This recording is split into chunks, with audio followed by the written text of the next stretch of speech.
Okay fellas, I've taken the hockey straps off. I don't want to attract too much bloody fucking attention. I've not got myself a Diet Coke and where's the sty? Oh, I think it's over there, is it? Oh well, we'll have to come on, usually there's a, oh, it's over there. There's usually a sty in or something you can walk your way in. So it's 1:41 now. Which is the track that goes directly parallel to the other one? That's the question.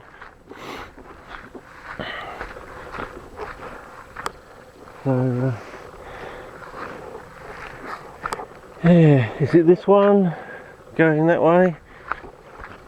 I suppose if we get a vista out there, we'll be able to work it out. But you know, I suppose I should have hit the Google Maps more last night. But I was looking. Oh wow, this looks like the pond that Donnie and I came upon on that ridge track footage. And I was filming it standing about here, I reckon, and looks like other people have been standing there and doing something similar. But yeah, it's certainly grown up in well, nearly 15 years. So there you go, Donnie.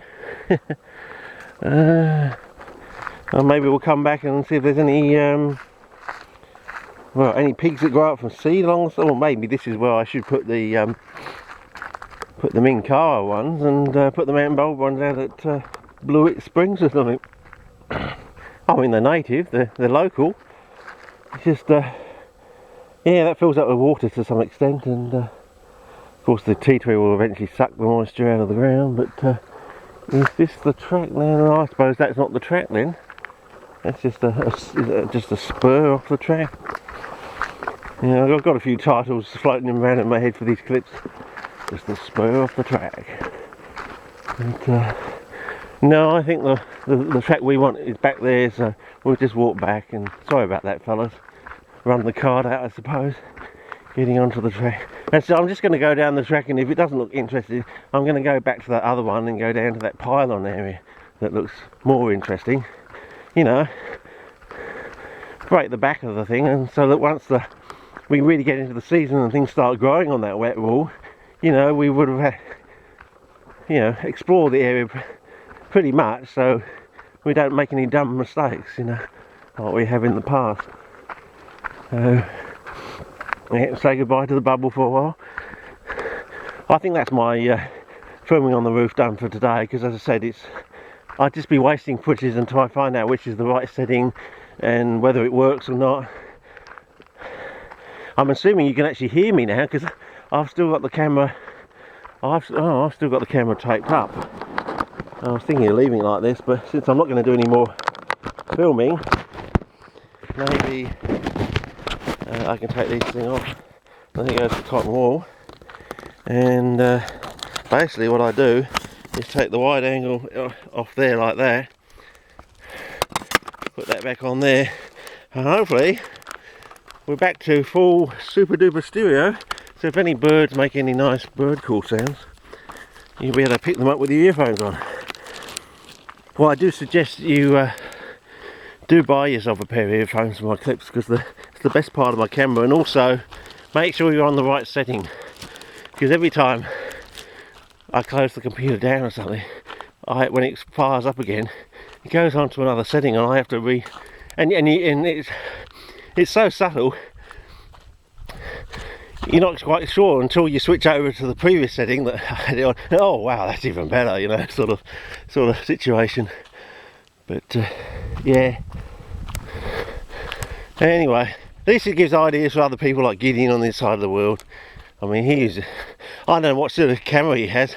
He's got a slight of the wearing of the cogs, but nowhere near Rossi's. But apparently that's the type of camera you need to taking photographs of nepenthes high up in the canopy sort of thing. And yeah, Gideon's camera, the latest one, it's amazing. He's see that tree stump over there with that cut off limb? He's sort of zooming in on that, and there's no pixelation. So whether that's proper, you know, geared optical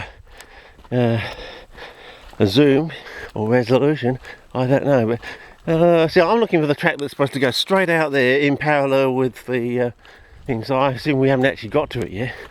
We seem to be like following the road, sort of like parallel to the road at the moment, but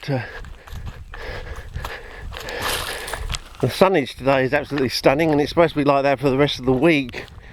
And then, I mean, we're not that far away from the third week of May, you know.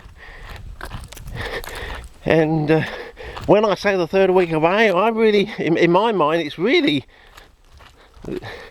you know, the third into the, it's like when I say the third week of May, like we've had the third week of May, and that's when I'm starting. So I'm really actually third week going into fourth week, because there's basically 5 weeks, almost 5 weeks in a month, you know, 4.5 weeks in a month, because, you know, a standard month is 32 days, of course, the scientific standard month. Because if you go from one day in 1 month to the same day in the next month, it's basically 32 days. I don't know if you've noticed that. And it even works in February too. So if you take a day from February and go into the next month, it's also 32, which is strange, because February only has, what, 28 days or something? 29 in a leap, so in a leap year it probably won't work. It'll be something like 31 or something. But don't quote me on that until we get a leap year and we can test it. But oh, it looks like we got a nice area out there, a bit like those other areas we found at down Frith Road, and then further on down Frith Road we filmed. Was it early on? Gee, I think we filmed early on this season, wasn't it? I went down there and we found an area on the side of the track a bit like this as well. So, you know, we've got now 3 areas of similar vegetation to explore. Again, another termite mound there, because termites are like the vegetable cows of the Australian ecosystem, especially up in the Northern Territory.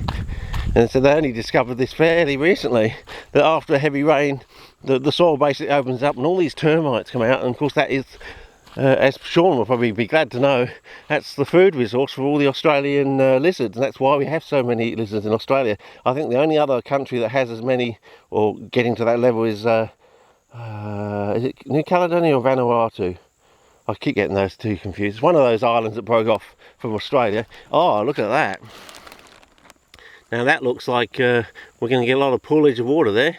And oh, it's still damp from probably that 4 inches we had early on in the year. So, oh yeah, and a bit of surface moss, yeah, fine mossage there. So, yeah, I mean, we're getting pooling of water on the top of basically, well, it's a hill, isn't it? It's not a mountain compared to European standards, but yeah, nice bit of rockage there for air. And oh, here we go fellas, stunning vistas. Probably time to start a new clip, I think. Otherwise I'll be spending days uploading this stuff. But yeah, as I said, I'll get a bit further down and, you know, I'll decide whether I want to go all the way. Or yeah, we want you to go all the way. And yeah, and we'll see how we go. Hopefully oh wow, winter guy's out already, and look at the stunning colourage. Maybe I should take a in-camera shot. No, I think I should stick to my policy.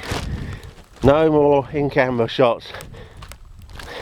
Buy a new camera with twice as many megapixels, you know, full HD, 1080p, and hopefully a true one-to-one wide angle. And that's all I really want, you know.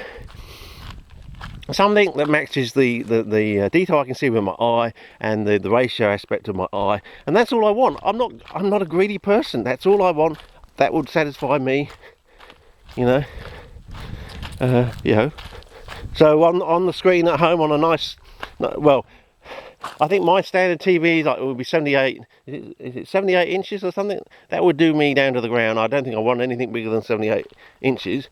You know, it's one of those, like, what's it, 4K TVs or something.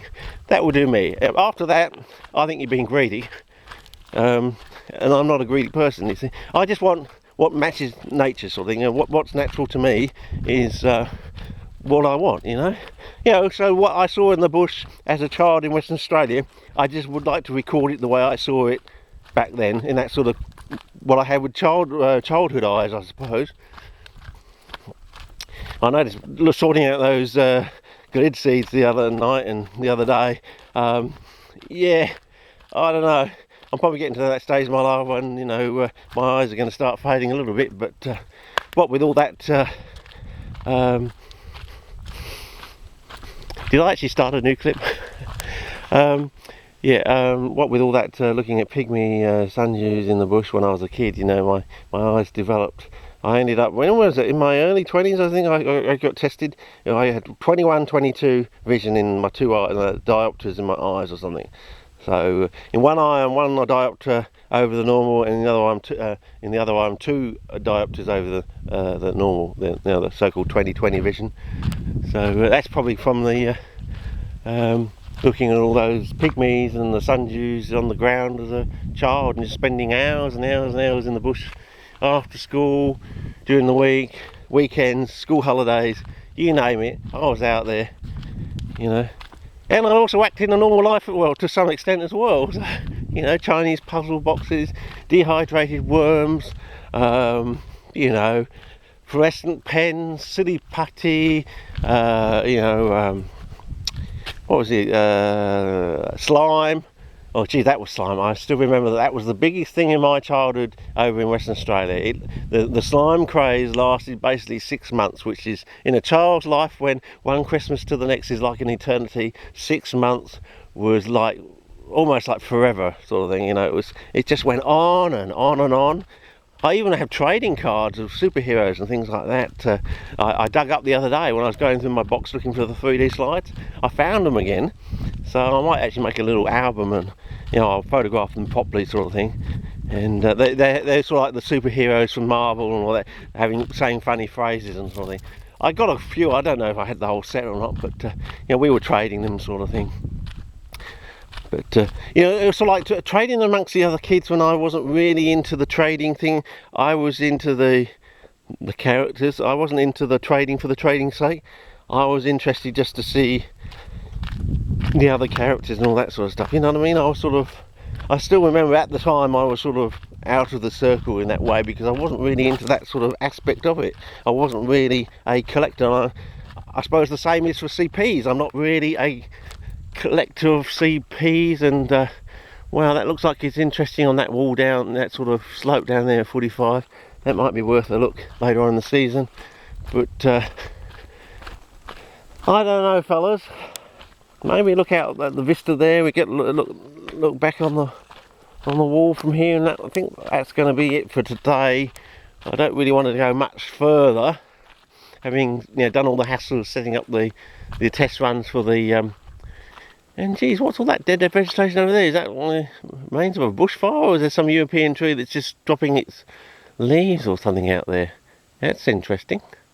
Or is it some sort of dieback or something?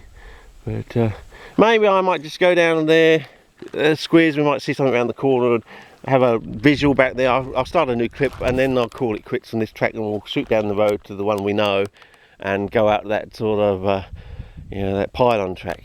Okay?